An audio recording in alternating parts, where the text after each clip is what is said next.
Assalamualaikum warahmatullahi wabarakatuh.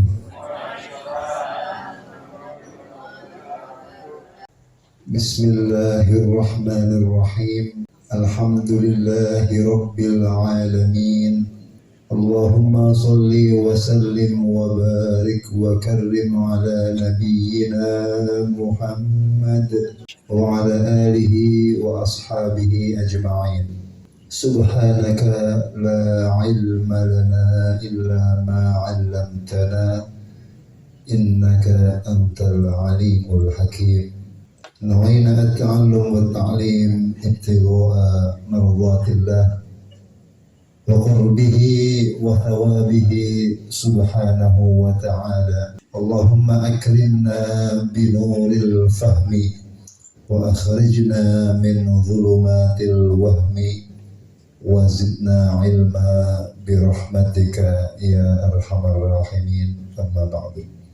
Yang saya muliakan, saya ta'zimi para alim, para ulama, para guru, para tokoh masyarakat, orang tua kami, bapak, ibu, himpunan pensiunan Pertamina, ya, apa sebenarnya?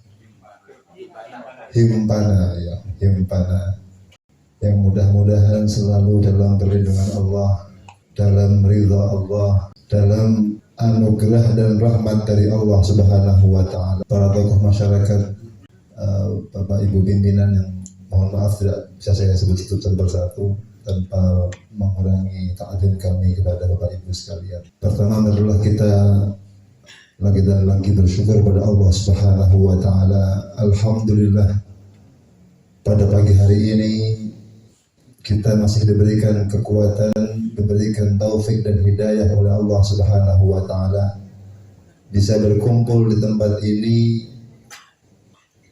majlis yang mudah-mudahan hidayah yang Allah berikan ini diberikan istiqamah hingga kita wafat husnul khatimah.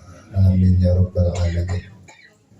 Salawat dan salam lalu kita haturkan untuk Nabi Agung Muhammad sallallahu alaihi wasallam, uswah hasanah kita, yang mudah-mudahan kita semua nanti di yaumil qiyamah mendapatkan syafaatnya. Amin ya rabbal alamin. Bapak Ibu yang saya muliakan, ini mohon maaf sebelumnya, saya baru pertama ini kita diskusi. Mudah-mudahan pertemuan kita ini menjadi pertemuan yang barokah, pertemuan yang tidak terputus hanya di dunia, namun juga nanti di surganya Allah Subhanahu wa ta'ala. Bapak Ibu yang saya muliakan, pertemuan majlis seperti ini pertemuan yang sangat bagus, ya. Pertemuan yang sangat baik. Mengapa demikian? Ketika dikumpulkan seperti ini, dalam pertemuan yang seperti ini, maka keberkahan dari Allah itu luar biasa. Minimal keberkahannya kita ketemu salaman, itu sudah keberkahan. Tidak ada satu orang muslim yang dia bertemu dengan saudaranya kemudian dia bersalaman, melainkan dosanya berguguran. Ketika mengucapkan salam assalamualaikum, Rasulullah bersabda 10, pahalanya 10. Assalamualaikum warahmatullahi 20. Assalamualaikum warahmatullahi wabarakatuh 30. Ya. Jadi ketemu dengan teman Pak itu sudah dapat berkah. Assalamualaikum, waalaikumsalam. Belum nanti, ya namanya pertemuan itu kan mesti nggak mungkin kosong kan, ya.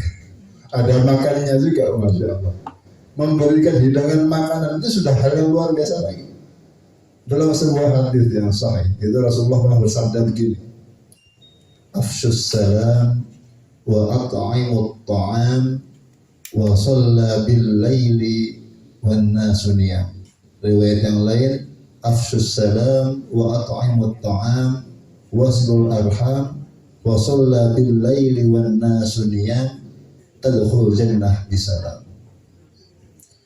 Sabda Rasulullah yang pertama, ada 4 amalan yang bila kita kerjakan kita akan masuk surga dengan selamat. Dengan selamat itu bagaimana? Kata para ulama, nanti juga ada orang masuk surga. Tapi ya, tapi sebelum ke surga itu perjuangannya luar biasa begitu. Ketika melewati jembatan Sirat, dia kadang-kadang nggak selamat juga. Makanya dalam sebuah hadis, orang itu kalau sekali nggak sholat, itu kan dengan sengaja ya, itu dengan neraka satu wukuf, 80 tahun lamanya sekali. Apalagi kemudian yang lain-lain. Namun bila dia beriman kepada Allah, ada iman, ya bakal ke surga juga. Cuman kan ke surganya nggak selamat begitu. Nah ini ada amalan yang itu memotivasi kita agar ke surga dengan selamat. Sabda Nabi yang pertama, sebarkan salam. Assalamualaikum. Sebarkan salam. Dan salam ini luar biasa. Mengucapkan salam hukumnya sunnah. Menjawabnya hukumnya wajib. Kira-kira lebih utama yang mana? Yang mengucapkan apa yang menjawab? Yang mengucapkan. Karena kalau nggak ada yang mengucapkan, nggak ada yang menjawab. Jadi di sini amalan sunnah tapi lebih utama dibanding yang wajib. Ini asal luar biasa. Umumnya amalan yang wajib itu lebih utama dibanding yang sunnah. Umumnya seperti itu. Sholat fardu lebih utama dibanding sholat sunnah. Makanya dalam bulan Ramadan itu kan kalau ada orang ibadah dalam sebuah hadis, ibadah fardu itu dilipatkan 70 kali lipat. Ibadah sunnah dilipatkan seperti ibadah fardu. Artinya yang fardu lebih utama dibanding yang sunnah. Tapi salam itu luar biasa. Ibadah yang sunnah tapi lebih afdal dibanding yang wajib. Assalamualaikum. Kemudian yang kedua, sabda Nabi, wa at'imut ta'am, memberikan makanan. Ya, senang ngasih makan itu juga termasuk amalan yang membuat orang masuk surga dengan selamat. Adanya pertemuan seperti ini kan pasti ada makanannya. Kemudian yang ketiga, sabda Nabi, wasilu al-arham, sambunglah ke sanak kerabat. Ya, rahim itu bisa diartikan kerabat yang satu rahim, ya, atau kerabat yang itu sesama muslim. Karena kerabah itu ada yang kerabat yang dekat, ada yang jauh. Ya, makanya kita kalau dalam bahasa Arab itu ada istilah zamil, ada istilah sahib, ada istilah sadiq. Kalau di kamus artinya sama, kawan begitu. Tapi sebenarnya berbeda. Ya, kalau sahib az-zamil, zamilun, hadza zamili. Zamil itu kawan karena kepentingan tertentu. Teman kantor itu zamil. Ya kan? Kemudian teman kerja zamil, teman sekolah zamil. Tapi kalau sudah sampai ke sadiq, itu kawan yang akan selalu bertemu walau kepentingan sudah tidak ada. Makanya Masya Allah, sambunglah tali kerabat yang mana sambungannya itu bukan karena hal yang lain, tapi karena hubungan Islam, hubungan karena Allah Subhanahu wa Ta'ala. Ini yang luar biasa. Ini yang luar biasa. Kekerabatan karena Islam, kekerabatan karena Allah Subhanahu wa Ta'ala. Bahkan kalau kita timbang-timbang, kekerabatan karena Allah itu lebih tinggi dibanding dengan karena yang lain itu. Bahkan dalam nanti di hari kiamat, dalam sebuah hadis itu Allah memiliki kamar-kamar yang transparan. Ya. Untuk siapa? Mereka untuk orang-orang yang bertemu karena Allah, berpisah karena Allah. Jadi pertemuan kita di sini bukan karena yang lain-lain, tapi karena Allah, kita ingin ngaji bersama. Kemudian yang berikutnya, sebarkan salam, beri makanan. Kemudian yang ketiga, silaturahim. Yang keempat, wasalla bil laili wan nasu niyam. Salat di malam hari ketika orang sedang tidur. Kemudian kalau empat ini diamalkan, sabda Nabi, tadkhulul jannah bisalam. Kalian akan masuk surga dengan selamat. Mudah-mudahan termasuk kita. Allahumma Amin ya rabbal alamin. Jadi dan 4 hal ini alhamdulillah bisa diamalkan. Tinggal yang terakhir tadi yang sholat malam hari. Mengapa sholat malam hari begitu utama? Ini kata para ulama hikmahnya. Karena umumnya orang di waktu-waktu malam itu pada capek, berat mau bangun, betul ya? Jadi ibadah dikala orang itu pada sibuk tidak ibadah, itu nilainya luar biasa. Pernah nggak dengar sebuah hadis? Siapa yang masuk pasar, kemudian dia membaca la ilaha illallah wahdahu la syarikalah, lahul mulku wa lahul hamdu yuhyi wa yumiit wa huwa ala kulli syai'in qadir. Itu sabda Nabi, akan dapat alfi hasanah, 1.000.000 kebaikan. Itu tahu. Mengapa demikian? Kata para ulama, karena umumnya orang di pasar itu lalai. Betul? Yang diingat bagaimana dapat untung kurang kan begitu. Nah, ketika orang sedang lalai kok kita ibadah kepada Allah, tetap ingat kepada Allah, itu nilainya luar biasa. Makanya ini mudah-mudahan di saat orang libur weekend, mungkin ada yang naik ke puncak gunung dan lain sebagainya, Bapak Ibu datang ke sini untuk beribadah kepada Allah. Semoga termasuk ini. Jadi beribadah dikala orang-orang pada lalai itu nilainya luar biasa. Makanya ada seorang beberapa sahabat itu dia masuk pasar itu cuma untuk ngamalin hadis ini supaya berzikir di tempat orang yang biasa. Bapak Ibu yang saya muliakan, tadi juga alhamdulillah kajian kita dimulai dengan membaca Al-Quran. Ini luar biasa, luar biasa. Ada sebuah hadis menerangkan, majtama'a qaumun fi baitin min buyutillah yatluna kitaballah wa yatadarasunahu bainahum illa nazlan alaihimus sakinah wa haffadhumul malaikah wa dzakarahumullahu fi man 'indah.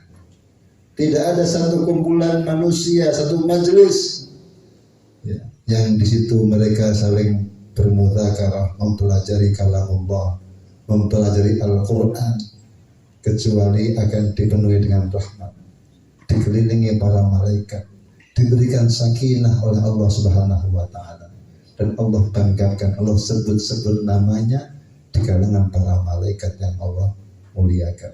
Jadi namanya Bapak Susilo itu sudah ditulis di sana. Masya Allah.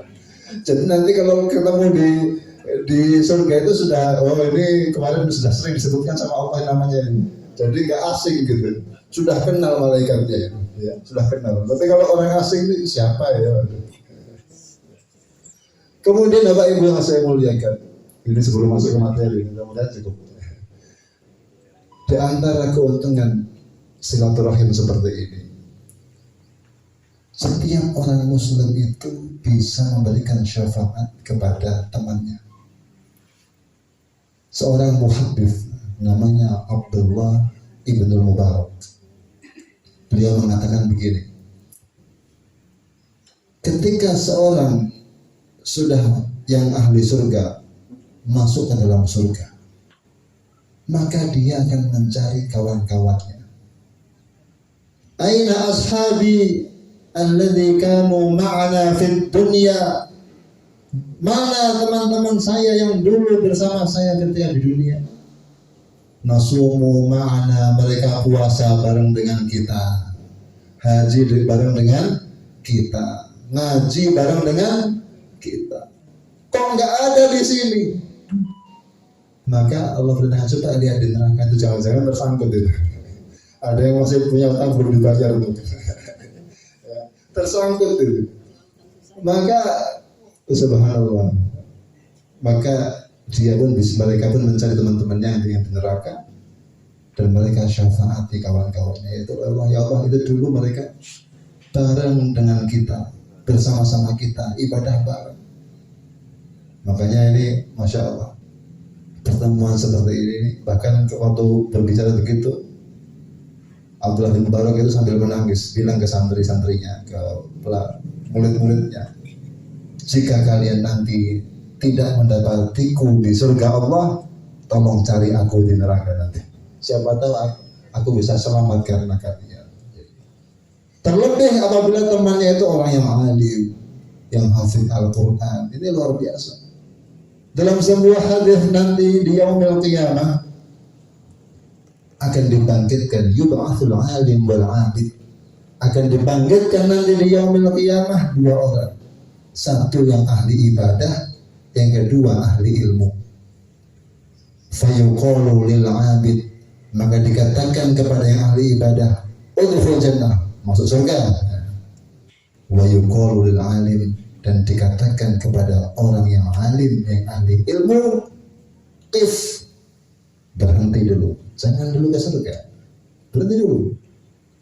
Sampai kapan? Hatta tashfa'a linnas, sampai kamu mensyafaati manusia. Dulu kamu di dunia punya santri, kamu di dunia punya kawan-kawan yang ikut ngaji bareng, kamu syafaati dulu itu. Jadi itu cuma hadis. Jadi artinya orang yang alim, hafid Al-Quran, kawan-kawan muslim itu adalah nilai yang luar biasa. Terlebih nanti ya perkumpulan seperti ini Masya Allah, ada, kita nggak tahu, ada di antara kita yang itu memang kekasih Allah Subhanahu wa Ta'ala. Itu juga keberkahan yang Allah berikan kepada beliau juga sampai kepada kita semua. Maka mudah-mudahan ya majlis ini majlis yang barokah, pertemuan kita sampai ke surganya Allah Subhanahu wa Ta'ala. Amin ya rabbal alamin. Bapak Ibu yang saya muliakan, saya kemarin bingung mencari materi apa.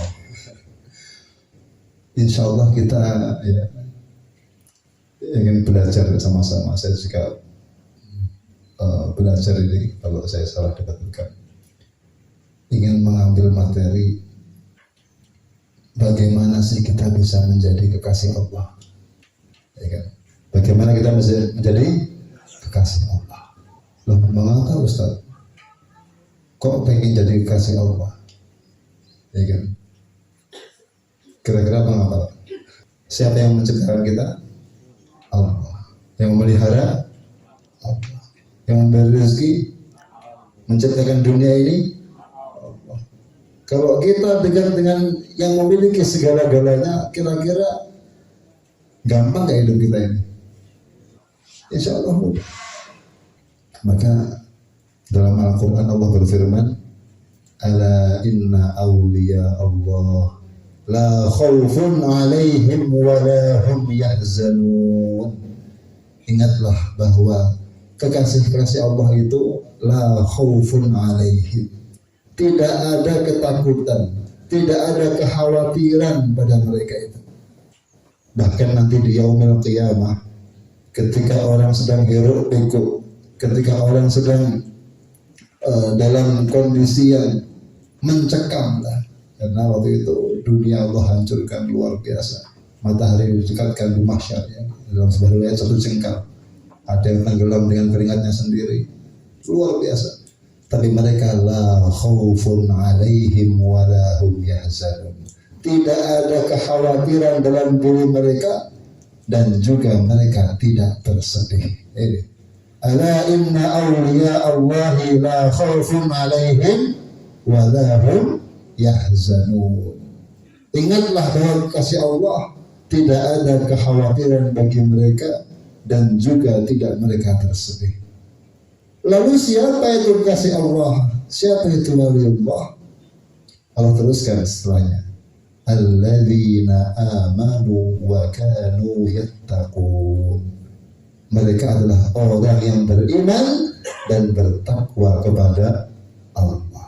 Ini kuncinya di sini, beriman dan bertakwa. Mudah-mudahan termasuk kita. Amin ya rabbal alamin. Jadi fokus kita ini adalah bagaimana kita memperbaiki iman kita kepada Allah dan takwa, memperbaiki ibadah kita kepada Allah. Ibadah sama manusia juga ibadah kepada Allah. Diterangkan, ya, makanya kata para ulama, sesuatu yang paling berharga ini adalah iman. Dan iman itu dalam hati, dalam hati. Dia meyakini La ilaha illallah. Tiada yang berhak disembah selain Allah. Dan ini yang paling penting bagi kita ini. Dalam sebuah hadis dikatakan, man kana akhiru kalamihi la ilaha illallah dakhala jannah. Siapa yang akhir hidupnya kok bisa mengucapkan la ilaha illallah, maka dia masuk dalam surga. Mungkin nggak kira-kira orang selama hidupnya nggak pernah mengucapin la ilaha illallah, kemudian di akhir hayatnya la ilaha illallah gitu? Ya mungkin saja, karena Allah maha kuasa hidayah ketika dia akhir. Tapi umumnya ya kan, umumnya itu kalau kaidah umum itu begini, yamutul mar'u ala ma'asha wa yub'atsu ala ma mata, ya kan? Orang itu akan diwafatkan sesuai dengan amal yang biasa dia kerjakan selama hidupnya, ya kan, biasanya seperti itu. Wa yamutu wa yub'atsu ala ma mata, dan dia akan dibangkitkan dalam kondisi ketika dia meninggal dunia. Walaupun Allah kuasa juga, dan dalam sebuah hadis itu kalau kita membahas takdir kadang takut juga, ngeri juga, karena ada orang itu ketika hidup di dunia dia amal kebaikan, kemudian pas di akhir hendak wafat dia berbuat keburukan, wafatnya dalam kondisi buruk. Na'udzubillah min dzalik. Kemudian ada juga orang yang berbuat keburukan di awal hidupnya, kemudian di akhir hidupnya dia dapat hidayah, bertaubat kepada Allah, wafat husnul khotimah juga. Ini dulu saya sempat ngeri. Kemudian kemarin saya ketemu Dr. Tajuddin, orang Sudan. Beliau ahli hadis. Saya tanya hadis ini. Kata beliau, hadis itu tidak bisa dimaknai dengan tekstual, tapi ada hadis yang lain yang memaknai hadis itu. Jadi orang yang dia beramal kebaikan sepanjang hidupnya, di akhir wafatnya dia kemudian berbuat keburukan, itu ada hadis yang lain yang begini yang meneruskan. Dia berbuat amal kebaikan fima yudhir 'alan nas. Ya, dia berbuat amal kebaikan yang dia tampakkan kepada manusia. Jadi amalnya tidak ikhlas. Ada hal-hal yang itu dia simpan. Ada riyanya, ada ujubnya, ada amal yang tidak baik. Yang itu ya yang tahu hanya Allah. Kemudian ketika di akhir hidupnya baru ketahuan, sehingga dia na'udzubillah sul khatimah. Kemudian ada orang itu yang berbuat keburukan, itu juga sama, fima yulhir 'alan nas. Orang melihat kayaknya itu berbuat buruk, itu nggak benar gitu, tapi kita nggak tahu. Mungkin dia ada amalan yang Allah suka, hatinya bersih, malam hari dia mungkin menangis bertaubat. Dia berbuat begitu karena mungkin keterpaksaan kondisi dan lain sebagainya. Makanya memang kita tidak boleh ada orang tampaknya itu nggak baik kita vonis dia nggak baik, nggak boleh, karena kita nggak tahu hatinya. Kita wajib mengingatkan hal yang tidak baik, tapi kalau Allah membenci orang yang tidak, karena kita nggak tahu hakikat seseorang. Ya kan? Ada seorang pelacur ya, dalam sebuah hadis yang sahih, Allah terima taubatnya karena dalam hatinya ada rasa sayang dengan yang lain. Ketika dia masuk kehausan, dia ambil air, minum, ketika ke atas ada anjing kehausan, mau minum juga, dia turun ke bawah lagi, penuhin sepatunya, dia kasih minum anjing itu. Karena itu Allah ampuni dosanya dan Allah terima taubatnya. Artinya kan itu kan ada hal yang Allah suka, yang kita nggak tahu. Jadi kembali lagi bahwa tadi, jadi kalimat la ilaha illallah ini kalau orang bisa membacanya di akhir hidupnya, maka dia akan masuk ke dalam surga. Kemudian kalimat ini apakah hanya cukup di lisan Ternyata tidak. Ada hadis yang lain yang seperti ini dari sahabat Abu Bakar radhiyallahu anhu, man syahida an la ilaha illallah yusaddiqu qalbuhu lisanahu dakhala min ayyi abwabil jannati sya. Siapa yang mengucapkan kalimat la ilaha illallah, ternyata tidak hanya lisan, tapi ada tambahan di situ, yusaddiqu qalbuhu lisanahu, hatinya membenarkan dengan apa yang dia ucapkan. Karena kalau hanya mengucapkan la ilaha illallah, orang munafik juga berarti begitu.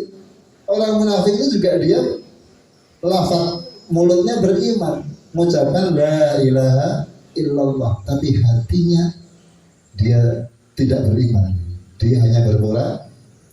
Makanya bagaimana agar hati kita itu juga meyakini dengan betul, bergantung dengan betul kepada Allah Subhanahu wa ta'ala. Al-Imam An-Nawawi rahimahullah ta'ala beliau mengatakan paling tidak ada 12 kewajiban untuk membenahi iman kita agar iman kita itu betul-betul berkeyakinan la ilaha illallah, tiada yang hak disembah selain Allah. Yang pertama, kalau kita melihat, ada pernah menghitung nggak jumlah kalimat la ilaha illallah itu ada berapa? Berapa huruf itu? Kata Imam Nawawi, paling tidak ada 12 kewajiban konsekuensi ketika kita mengucapkan la ilaha illallah. Yang 6 sifatnya zahir, yang 6 sifatnya batin. Kemudian singkat. Yang 6 sifatnya batin, yang sifatnya zahir, ketika kita mengucapkan la ilaha illallah, meyakini bahwa Tuhan kita hanyalah Allah, kita berkewajiban melaksanakan perintah Allah yang sifatnya zahir. Apa itu? Yang pertama at-thaharah, bersuci. Yang kedua salat. Yang ketiga zakat. Haji bagi yang mampu, ya kan? Puasa. Kemudian yang keenam adalah jihad. Ini kalau dibahas semua panjang lebar. Baik, yang keenam yang sifatnya batin, kadang-kadang kita lupa. Ketika orang meyakini Tuhannya hanyalah Allah, maka dalam hatinya harus ada 6 sifat batin minimal.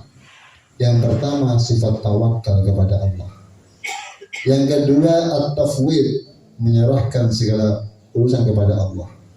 Yang ketiga sifat sabar dengan ujian, ya. Sabar ketika beribadah, sabar untuk menahan diri dari bermaksiat kepada Allah. Yang keempat ada sifat namanya ridho, qanaah, ridho dengan pemberian Allah. Tidak, Rasulullah, kenapa kok bagian saya seperti ini? Enggak, itu belum mantap imannya, itu belum ridho dengan yang Allah takdirkan kepada kita. Yang kelima az-zuhud. Yang keenam adalah at-taubah, kembali kepada Allah, bertaubat dari hal-hal yang kita ceroboh, yang kita kerjakan melanggar perintah Allah Subhanahu wa taala. Baik, kita akan bahas yang pertama adalah tawakal kepada Allah. Ketika orang itu dia mengucapkan la ilaha illallah, tiada yang hak disembah selain Allah, maka otomatis bergantungnya hatinya hanya kepada Allah Subhanahu wa taala. Allah berfirman, wa 'alallahi fatawakkalu in kuntum mu'minin. Dan hanya kepada Allah lah kalian bertawakal jika kalian orang yang beriman. Ini. Jadi orang beriman itu jadinya apa? Tawakalnya hanya kepada Allah. Ustaz, tawakal itu apa ya? Tawakal itu apa? Kata para ulama, tawakal itu adalah menggantungkan semua urusan kita kepada Allah. Bihaitsu yaskunu al-qalbu 'anil ittirab. Hati kita tetap tenang ketika semua sebab itu sudah tertutup. Mengapa? Karena berkeyakinan bertawakal kepada yang menciptakan semua sebab, yaitu Allah Subhanahu wa ta'ala. Kita lihat Nabiullah Musa alaihi salam ketika dikejar oleh Fir'aun dan tentaranya. Ketika dikejar, singkat cerita, depan beliau itu sudah lautan. Tidak ada jalan keluar untuk pergi lagi. Lari nggak ada. Mau lari ke mana lautan depannya? Di belakang tentara Fir'aun. Sudah bakal atas itu. Semua sebab itu sudah hilang, tidak ada. Artinya kalau orang nggak punya iman sudah galau itu, sudah galau. Jadi semua ikhtiar buntu lah, solusinya buntu. Tapi Nabiullah Musa alaihi salam, kekasih Allah, yang imannya mantap kepada Allah, ketika kaumnya mengatakan, ya Musa inna la mudrakun, wahai Musa, kita sudah bakal tertangkap ini, bagaimana ini, mati kita sudah. Kata Nabi Musa, kalla, nggak mungkin, nggak mungkin. Inna ma'ya rabbi sayahdi. Sesungguhnya bersamaku adalah Tuhanku. Bersamaku Tuhanku akan memberikan petunjuk kepadaku. Jadi ketika semua sebab, semua asbab sudah buntu, hatinya tetap bertawakal kepada Allah. Karena yakin bahwa lautan semua ini kan milik Allah. Semuanya tunduk kepada perintah Allah. Maka Allah perintahkan Nabi Musa untuk memukulkan tongkatnya, lautan berubah menjadi jalan raya bagi mereka selamat dari Fir'aun. Rasulullah SAW ketika bersama Abu Bakar radhiyallahu anhu di dalam gua, ya kan, mau berhijrah ke Madinah, beliau di dalam gua dulu 3 hari, gua Thur. Maka orang-orang Quraisy itu mencari, pengen membunuh Rasulullah, bahkan menyebarkan sayembara siapa yang berhasil menangkap Rasulullah akan diberikan hadiah 200 ekor unta. Dicari-cari sampai sudah di atas gua itu. Bahkan dalam sebuah riwayat seandainya mereka lihat ke bawah itu sudah langsung lihat Rasulullah mau ditangkap. Dalam kondisi seperti itu, Abu Bakar agak takut juga beliau kan. Maka Rasulullah bersabda, idh yaqulu li sahibihi la tahzan innallaha ma'ana. Ya Abu Bakar, jangan takut, jangan sedih, Allah bersama kita. Udah nggak bakal itu. Ini kan keyakinan yang luar biasa. Tawakal yang luar, bergantung hanya kepada Allah. Ustaz, kalau begitu ya sudahlah, saya nggak usah usaha saja. Ya, cukup tawakal kepada ya, begitu ya. Kita melihat dalam Quran ada kisah Nak Salam. Yang perempuan siapa kira-kira? Maryam ya, Maryam itu beliau lahirnya itu kan melahirkan Nabi Isa tanpa suami, betul? Tanpa suami. Ketika habis melahirkan, beliau sendirian, sedih, tidak ada dokter, bahkan tidak ada siapapun di padang pasir. Yang ada hanya pohon kurma. Allah berfirman kepada Maryam, ya Maryamu, gimana? Wa huzzi ilaikin nakhlah. Wahai Maryam, goncangkanlah itu pohon kurma. Coba kita ambil di sini. Goncangkanlah pohon kurma. Pernah lihat pohon kurma apa itu? Itu pohonnya itu mentiung kayak begitu apa kokoh. Pohon kurma itu kokoh. Karena orang Arab itu kalau nanam kurma itu ditindih dengan batu, bijinya maksudnya, supaya apa? Dia kuat. Nanti ketika udah kuat, batunya terlempar sendiri.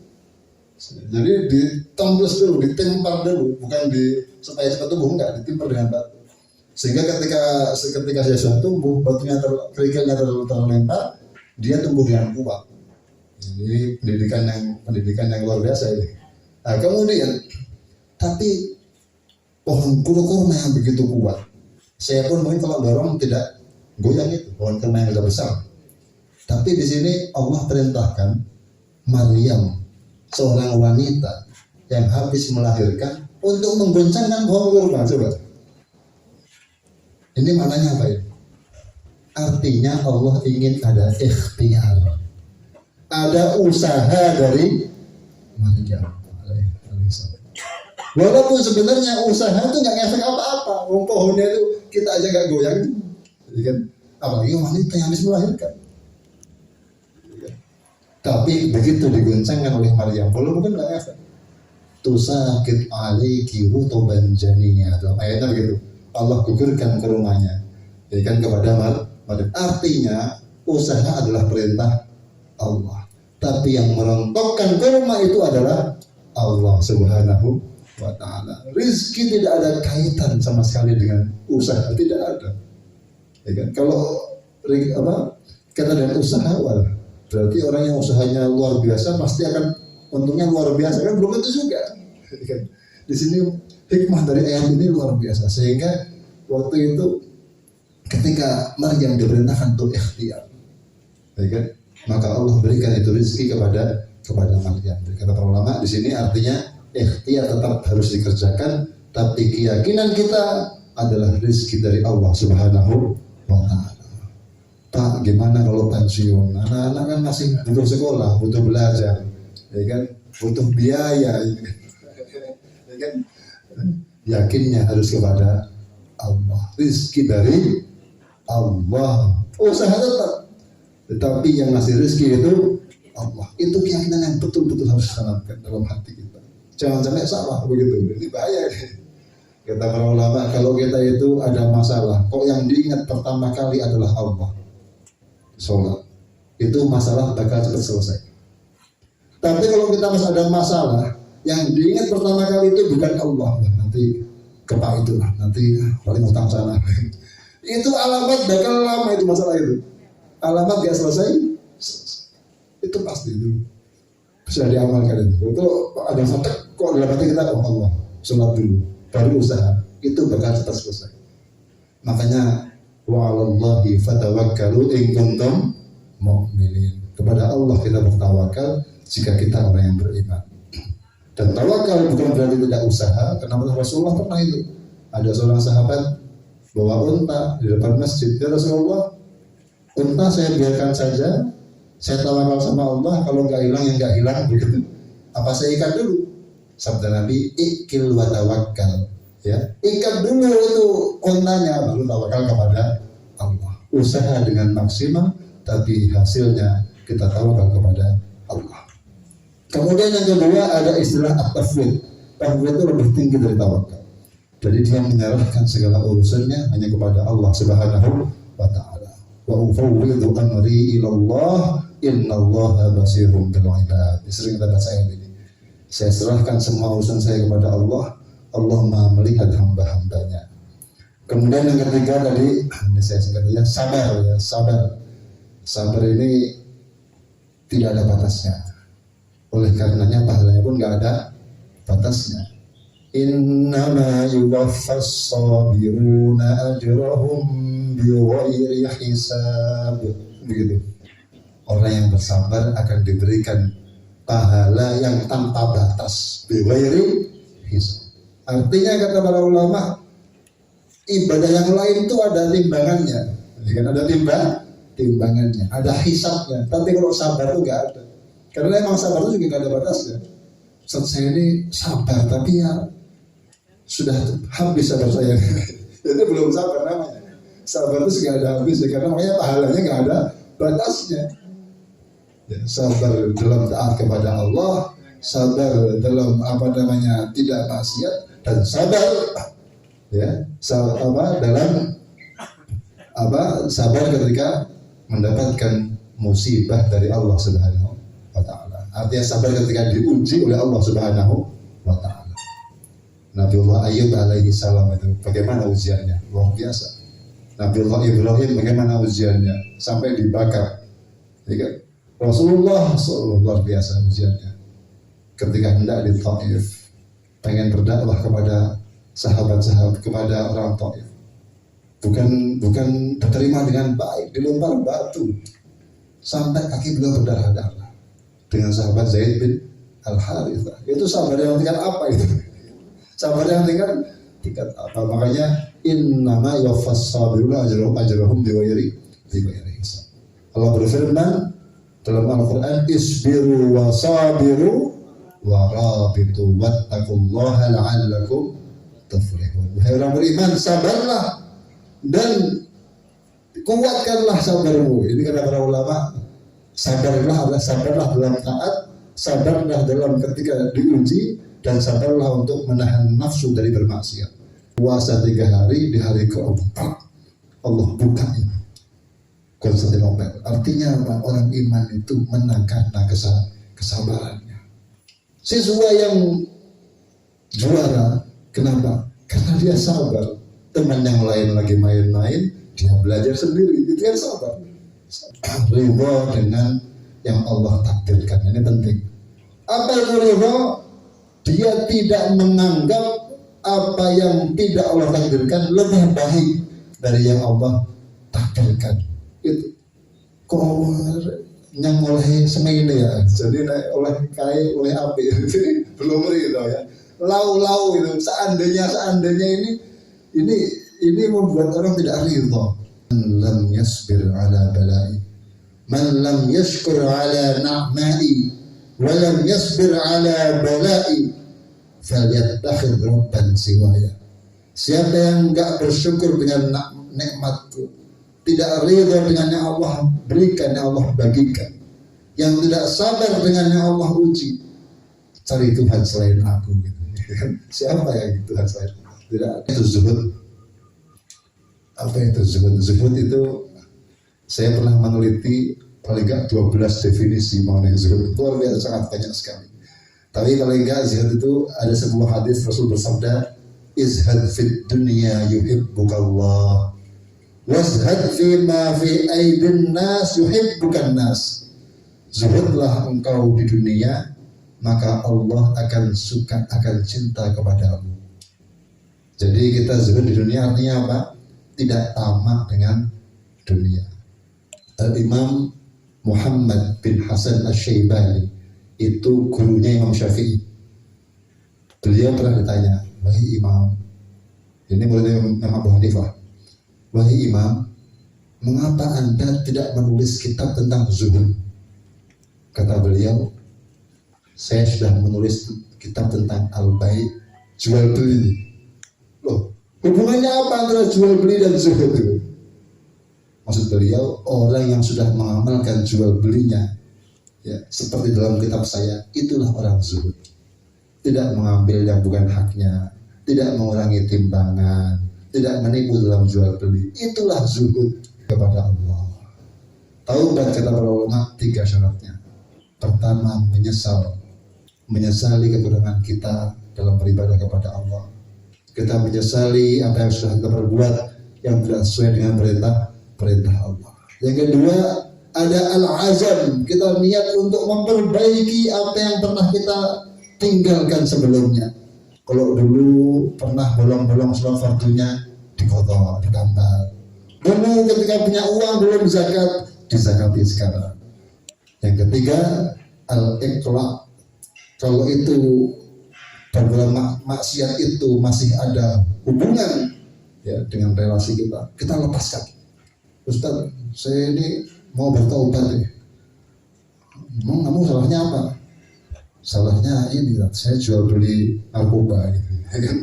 Tapi saya nggak bisa ninggalin, itu belum tobat namanya. Kalau tobat itu kalau ada hak-hak yang berhubungan dengan manusia, kita selesaikan. Hutang belum dibayar, bayar. Dulu pernah ngambil barang orang lain belum izin, datang ke beliau, minta ikhlasnya dikembalikan. Itu taubat. Karena hubungan dengan manusia ini tidak seperti hubungan dengan Allah. Kalau hubungan dengan Allah, menangis malam hari, bertaubat, istighfar, diampuni. Tapi kalau hubungan dengan manusia harus diselesaikan. Berapa hal ya, tawakal, sabar, kemudian zuhud, ya itu semua adalah kaitan bagaimana kita menguatkan iman kita agar menjadi kasih Allah Subhanahu wa ta'ala. Alladzina amanu wa kanu yattaqun. Ada satu lagi masalah tafakkur, itu juga ibadah yang sifatnya hati, tapi mungkin waktu tidak cukup. Insya Allah di pertemuan atau kapan nanti kita bisa membahas lagi. Banyak kurang mohon dimaafkan. Wassalamualaikum warahmatullahi wabarakatuh.